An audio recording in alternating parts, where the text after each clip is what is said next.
नमस्कार दोस्तों, स्वागत है आपका हमारे YouTube चैनल फैक्ट मास्टर पर। दोस्तों, आज हम बात करेंगे पृथ्वी की संरचना के बारे में, जो कि बहुत ही महत्वपूर्ण टॉपिक है किसी भी परीक्षा की दृष्टि से। तो सबसे पहले, यदि आप चैनल पर पहली बार आए हैं तो चैनल को सब्सक्राइब कर लीजिए। लाइक करना, शेयर करना, कमेंट करना बिल्कुल मत भूलिएगा।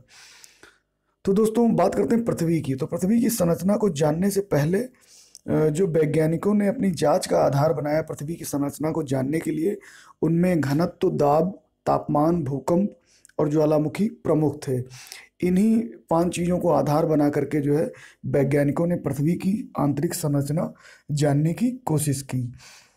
आप यहाँ पे देख रहे होंगे पृथ्वी की जो अनुप्रस्थ काट है, यानी कि जो ये वाला हिस्सा है, इससे हम जानेंगे कि पृथ्वी की जो आंतरिक संरचना है वो किस प्रकार है। और यहाँ से काफ़ी क्वेश्चन बनते हैं। वीडियो को अंत तक देखिएगा, पूरी तरीके से समझ में आ जाएगी और यहाँ का प्रश्न जो भी आएगा परीक्षा में यहाँ से, वो गलत नहीं होगा। तो दोस्तों, अगर हम पृथ्वी की अनुप्रस्थ काट को देखें, उसके अनुप्रस्थ काट के चित्र को देखें, तो कुछ इस तरीके का डायग्राम दिखता है। आप स्क्रीन पे देख रहे होंगे। अब मैं आपको बताता चलूँ कि जो ऊपर का हिस्सा है, ऊपर के हिस्से को भूपर्पटी या क्रस्ट कहते हैं। और इसमें जो सर्वाधिक मात्रा पाई जाती है वो एसआई, सिलिका और एल्युमिनियम, यानी कि इसको बोलते हैं सियाल। पृथ्वी के ऊपरी हिस्से को भूपर्पटी या क्रस्ट बोलते हैं या सियाल बोलते हैं, याद रखिएगा। ये एसआई और एल यानी सिलिकॉन और एल्युमिनियम की मात्रा पाई जाती है। और ये होती है लगभग 34 किलोमीटर से 100 किलोमीटर तक भूपर्पटी। बहुत ही इंपॉर्टेंट है। अगला है मेंटल।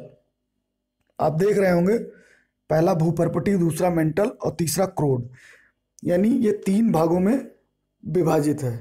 तो जो बीच का हिस्सा है उसे मेंटल कहते हैं।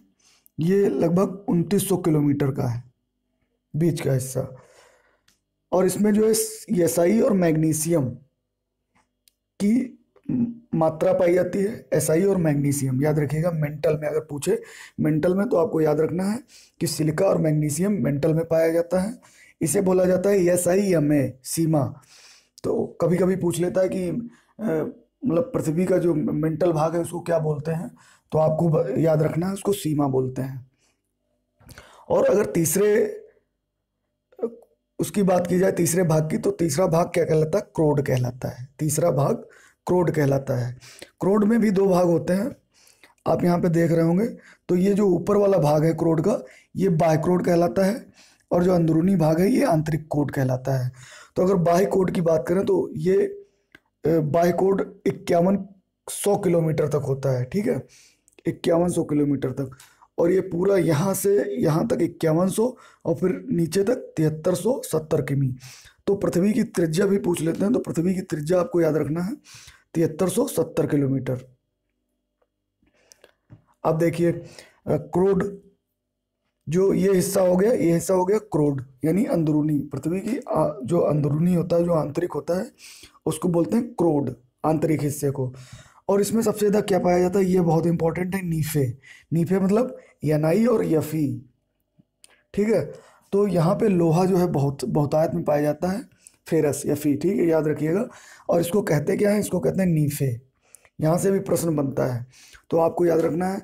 ऊपरी भाग जो होता है भूपर्पटी या क्रस्ट बोलते हैं। इसमें सियाल की मात्रा होती है, एसआई और एल्युमिनियम की। ये लगभग 34 किमी से 100 किमी तक होता है। दूसरी क्या है? मेंटल। मेंटल जो है 2900 किमी तक होती है। और इसे सीमा बोलते हैं। इसमें जो है सीमा इसलिए बोलते हैं क्योंकि एसआई और मैग्नीशियम की मात्रा इसमें अधिक पाई जाती है। और क्रोड, क्रोड 2 भागों में विभाजित होता है, बाह्य क्रोड, आंतरिक क्रोड।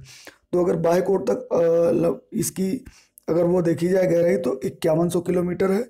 और अगर नीचे तक देखी जाए तो पृथ्वी की त्रिज्या कितनी आती है? 6370 किलोमीटर। याद रखिएगा, यहाँ से भी प्रश्न बनता है। अब आगे चलते हैं। घनत्व, घनत्व देख लेते हैं। एक चीज और देख लीजिए, ये जो बीच में लाइन है, यानी मेंटल और भूपर्पटी को जो बीच में डिवाइड करती है, उसे क्या बोलते हैं? मोहो डिसकंटिन्यूटी। याद रखिएगा, मोहो डिसकंटिन्यूटी। भूपर्पटी और मेंटल को जो बीच से डिवाइड करती है उसको बोलते हैं मोहो डिसकंटिन्यूटी। और मेंटल और क्रोड को जो डिवाइड करती है उसे क्या बोलते हैं? Gutenberg discontinuity. जो दूसरा हिस्सा है जो मेंटल और क्रोड को डिवाइड करता है उसको बोलते हैं गुटेनबर्ग डिसकंटिन्यूटी। और जो क्रोड का हिस्सा है, जो आंतरिक हिस्सा है क्रोड का, उसमें जो बाह्य क्रोड और आंतरिक क्रोड को जो डिवाइड करती है उसको बोलते हैं लेहमैन डिसकंटिन्यूटी। ये याद रखिएगा। मोहो गुटेनबर्ग, मोहो क्या है? भूपर्पटी और मेंटल को जो डिवाइड करती है। गुटेनबर्ग क्या है? मेंटल और जो क्रोड को डिवाइड करती है। और लेहमैन डिसकंटिन्यूटी क्या है? जो बाहरी क्रोड और आंतरिक क्रोड को डिवाइड करती है। यहाँ से भी प्रश्न पूछा जाता है। और अगर घनत्व की बात करें तो सबसे कम घनत्व जो होता है वो भूपर्पटी पर होता है, जो होता है 2.5 से 3 ग्राम सेंटीमीटर क्यूब। याद रखिएगा। और अगर पृथ्वी का औसत घनत्व पूछता है तो कई बार पूछा गया है पृथ्वी का औसत घनत्व कितना है, तो आपको याद रखना है 5.5 ग्राम सेंटीमीटर क्यूब। ये औसत घनत्व होता है। और अगर सबसे ज़्यादा घनत्व की बात करें तो सबसे ज़्यादा घनत्व बिल्कुल क्रोड में होता है, आंतरिक क्रोड में। ये होता है 13 ग्राम पर सेंटीमीटर क्यूब। याद रखिएगा। तो यहाँ से भी प्रश्न बन जाते हैं। अब चलिए आगे चलते हैं। और एक प्रश्न यहाँ से भी बनता है, अगर तापमान की बात की जाए तो यहाँ पे एक प्रश्न बनता है कि हर 32 मीटर गहराई पर जाने पर जो है 1% टेम्परेचर बढ़ता है। लेकिन यहाँ पे देख लीजिए कि 100 मीटर लगभग जाने पर 2 या 3 डिग्री टेम्परेचर होता है। ठीक है। तो ये ऊपर वाला प्रश्न जो है ज़्यादा पूछा जाता है। तो आपको याद रखना है 32 मीटर गहराई में जाने पर 1 डिग्री बढ़ता है। अब अगर एक यहाँ पे प्रश्न और बनता है कि सबसे ज़्यादा पृथ्वी की आंतरिक संरचना में सबसे अधिक O2, सबसे अधिक कौन सी गैस पाई जाती है, ये भी आता है। तो आपको याद रखना जो क्रस्ट होती है यानी कि ऊपर की जो भूपर्पटी होती है उस पर जो है O2 की सर्वाधिक मात्रा पाई जाती है। कई लोग जो है नाइट्रोजन आ जाता है तो नाइट्रोजन वहाँ पे लगा के आते हैं। नाइट्रोजन जो है वो वायुमंडल में है। ठीक। अगर पृथ्वी की बात की जा रही हो तो क्रस्ट में पाई जाती है। O2 कितनी पाई जाती है? 46.80%। याद रखिएगा, ये क्रस्ट पे पाई जाती है। और सिलिका जो है, ये भूपर्पटी में जो सिलिका की मात्रा है वो 27.7% है। और एल्यूमिनियम की मात्रा जो है 8% है। क्योंकि ये भूपर्पटी है, ये मेंटल है और ये क्रोड है। ठीक है। क्रोड दो भागों में है, बाह्य क्रोड और आंतरिक क्रोड।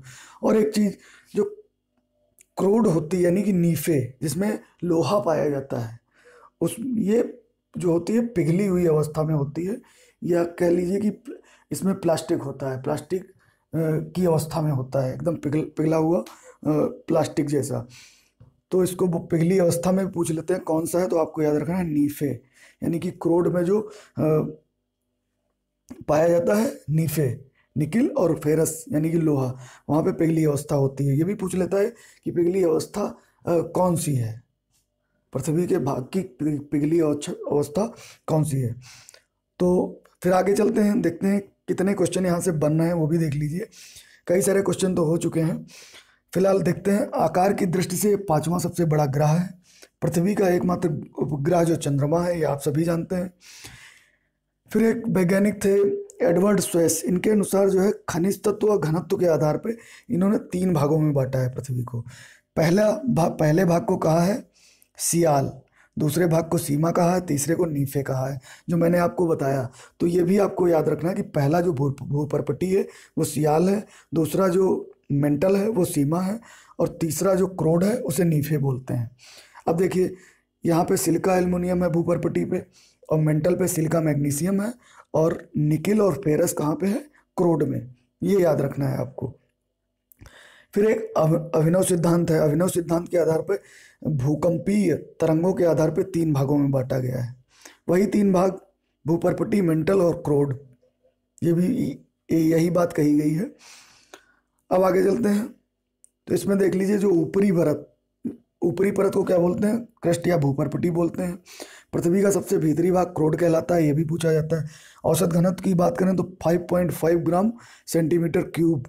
औसत त्रिज्या की बात करें तो 6370 किलोमीटर। अब कुछ और प्रश्न बनते हैं, उनको भी देख लीजिए।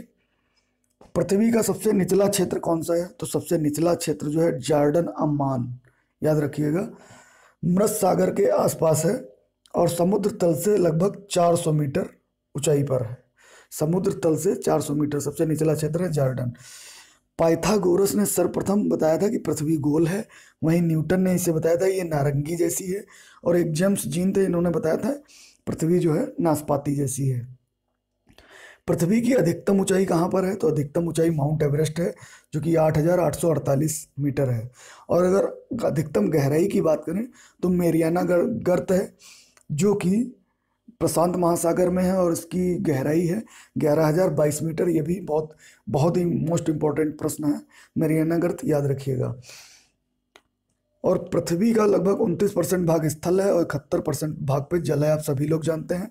और अगर स्थल मंडल की घनत्व की बात करें तो स्थल मंडल का घनत्व जो है 3.5 ग्राम पर सेंटीमीटर क्यूब है। तो दोस्तों ये पृथ्वी की आंतरिक संरचना थी। इसमें से काफ़ी प्रश्न बन रहे हैं और इसमें से लगभग 1 या 2 प्रश्न अवश्य पूछे जाते हैं। इस वजह से ये टॉपिक बहुत ही इंपॉर्टेंट हो जाता है। उम्मीद है दोस्तों आपको ये वीडियो अच्छा लगा होगा। आप बहुत ही आसानी से पृथ्वी की सारी जो आंतरिक संरचना से संबंधित जितनी भी जानकारी थी वो आप कायदे से समझ गए होंगे। यदि वीडियो अच्छा लगा तो वीडियो को लाइक करना बिल्कुल मत भूलिएगा। चैनल पे नए हैं तो सब्सक्राइब जरूर कीजिए। मिलते हैं अगले वीडियो में।